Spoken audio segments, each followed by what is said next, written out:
So that alcohol got you by the throat. We can look at you and tell and how you drop little innuendos here in this book that you be drinking. Okay, so I don't know, girl. I don't know how you doing it, but I mean, the crack may not got you, but the bottle didn't.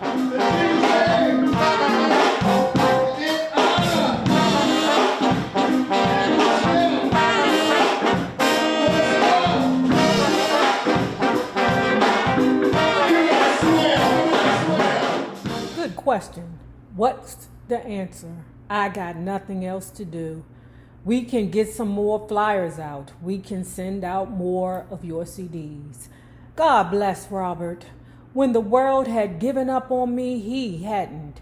He put his money where his mouth was. He worked tirelessly to promote me to an uninterested music industry. He'd put together sample CDs of tracks from old records. He'd write bios and press releases. He'd send out mailings to record companies, big and little, all over the country. That man has got to be her biggest fan. 1991, I got word that my friend David Ruffin had died in a Philadelphia crack house. David and Marvin were two of the best singers to come out of Motown. I knew them back at a time when the crack pipe, apparently a cause in both their downfalls, had not yet swept through the neighborhood. I knew them at a time when they were still clear and creative. These were beautiful men with beautiful poetry in their souls.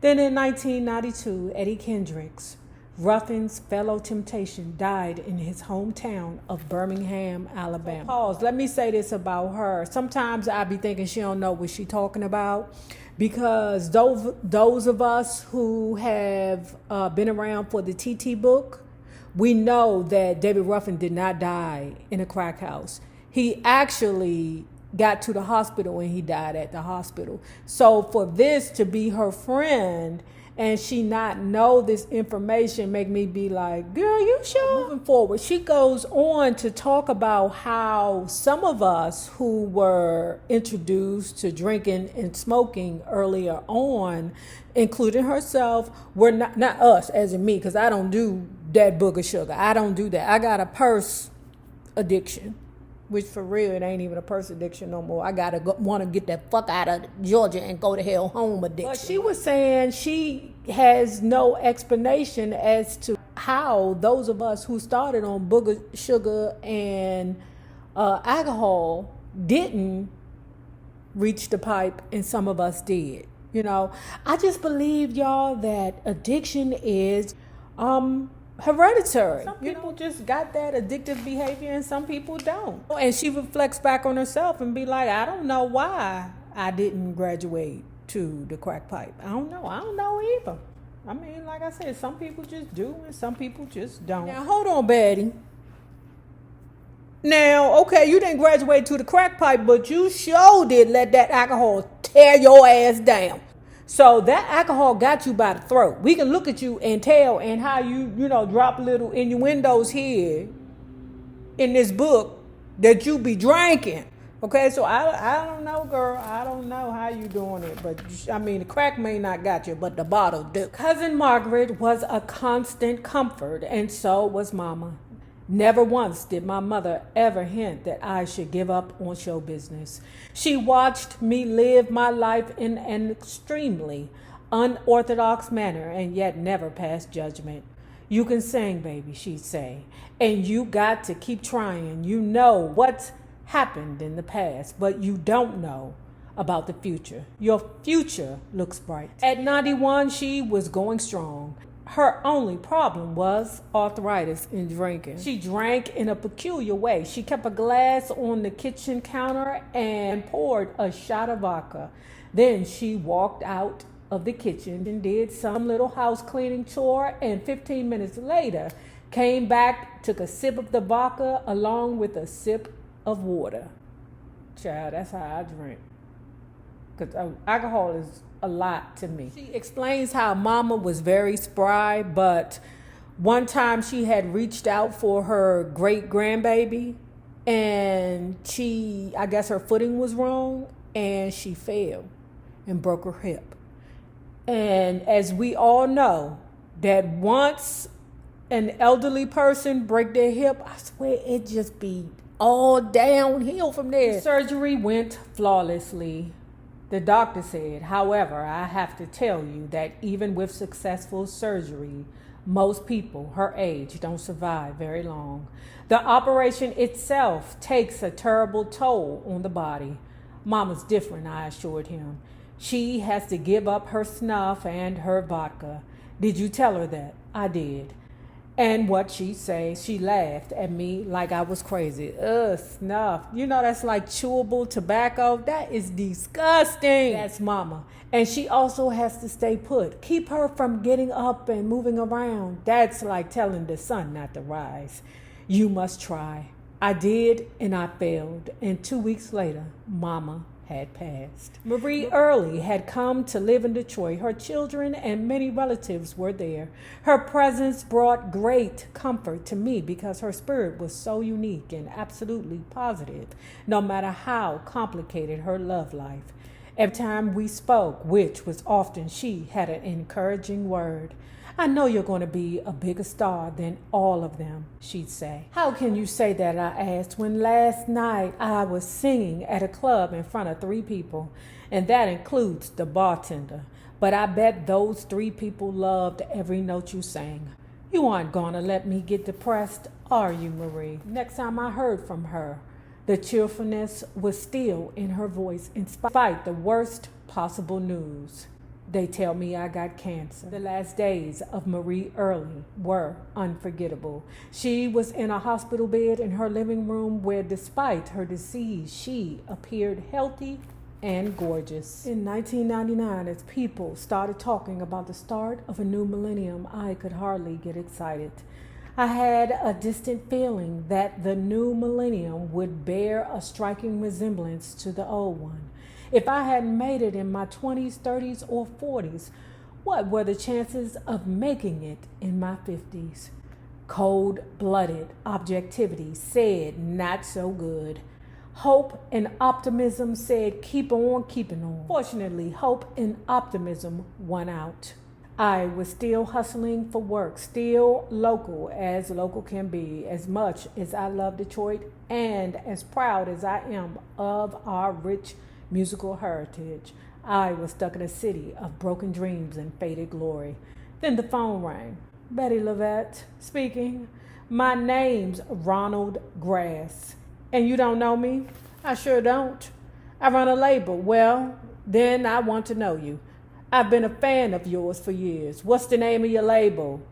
Shinachi Records. And you want to record me? Wish I could. I'm afraid I'll never get the approval of my board. Then why the fuck are you calling me? I just wanted to tell you ... Listen, mister, I appreciate my fans no matter how few they may be. And if you're a fan, I appreciate you. But to get me on the phone to say that number 1, you're a fan, and number 2, you have a record label, but number 3, you can't record me, well, that seems like an exercise in cruelty. I didn't mean to be cruel, only honest, said Grass. I honestly feel you're a great singer, but Shinachi is extremely concerned about the commercial potential of each artist. We have super tight budgets, and I'd have a hard time arguing that your record would sell. I'm not interested in any arguments. I just want another record out. And if you can't help to that end, then we have nothing to talk about. I think I can. How?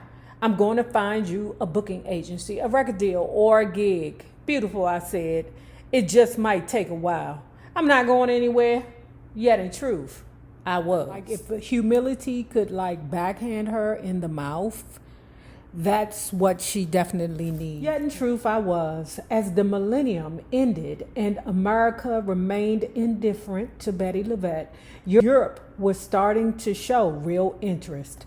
I was gigging at blues festivals in France, Italy, and Germany.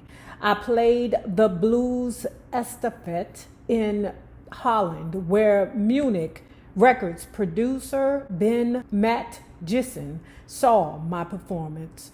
He was so impressed that later he recorded a concert and did a TV special with me and Whte. Let Me Down Easy in Concert became my first live album. After my friend Paul Williams at Sony transferred my reel-to-reel to cassette, I sent it to my friend Gillis Petard, whom I had met in Grace Jones' dressing room during the disco era. Gillis had long championed my music. Gillis called me on the very day he received the music. "C'est magnifique," he cried. "Magnificent enough to put out?" I asked. "Are you kidding, Bettye? Is the Mona Lisa magnificent enough to hang in the Louvre?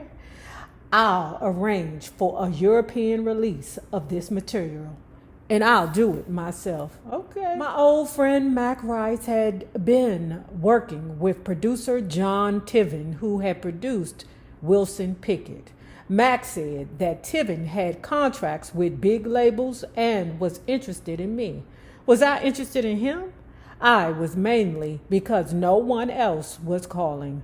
When word got around that I was considering going into studio with Tiven, I got an email from someone I'd never met. "Dear Bettye, hope you don't mind if I call you by your first name, but I've been listening to your records for years and consider you the best singer out there. I'm writing not only to tell you how much I admire you, but to say that I hope the news I recently read on the Southern Soul website isn't true. There was a post saying that you're going to be produced by John Tiven. I think that's a mistake and hope you'll reconsider." What would y'all do? Because I would be like, first of all, sir, I don't even know you, sir. And who the hell are you to be giving me advice when we don't even know each other? I don't know you, sir.